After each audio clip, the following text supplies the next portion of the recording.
Hey guys, what's up here with a video on why I think the Raptor Jungle Smite buff is so good. So if you've watched my previous video about the Smite Jungle buff, you'll know that I rate the Raptors extremely highly.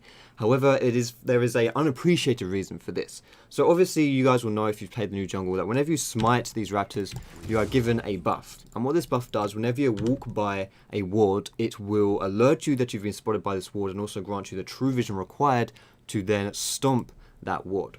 However, something which goes unappreciated about this Raptor buff is when you're not spotted by a ward. So what's happening right now? What's happening right now, this is not a waste of the Raptor buff in any way, shape or form. And this is what makes it so good.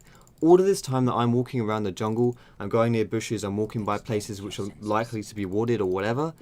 All of the time this is not popping, I know that there are not wards here. I'm being fed the information that this place isn't warded. Now obviously it's important to know where places are warded because you don't want to be spotted out, but it is equally important to know where places aren't warded.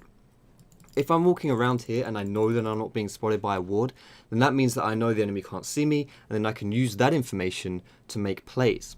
So whenever I do spot a ward, like is happening here, I get to kill this ward down, or kill both these wards down, I've been treated nicely. It doesn't matter. It doesn't matter if I spot these wards or not. This is nice, but it's not the greatest thing about the Raptors. The fact that I can run around and know where it's not warded, I can then make plays based on that information. Because that's kind of how vision works. It's not just about the Raptors, that's how vision in general works. Wards especially don't just show you where people are, they also show you where people aren't.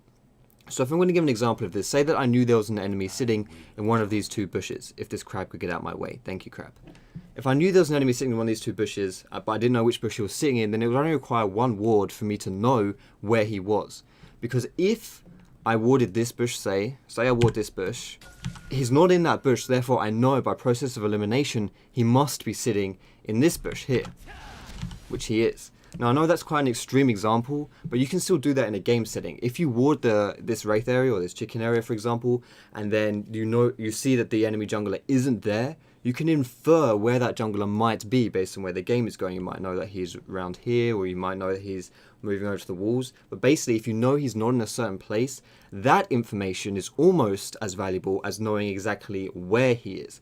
And that's what's so good about this Raptor buff. It doesn't just tell you when you're spotted by a ward, but also the information that's being given to you when you're not spotted by a ward is almost as valuable.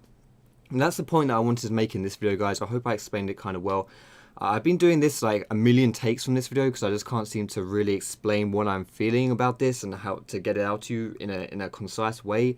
But I hope you understood it. If you did enjoy this video, feel free to give it a thumbs up as always, guys. And you can subscribe to me for more educational League content about the new League Season 5 Jungle. But you can find me on Facebook, on Twitter, and catch me streaming on Twitch as well, guys. But thanks so much for watching. Have a great day. And I will see you in my next video.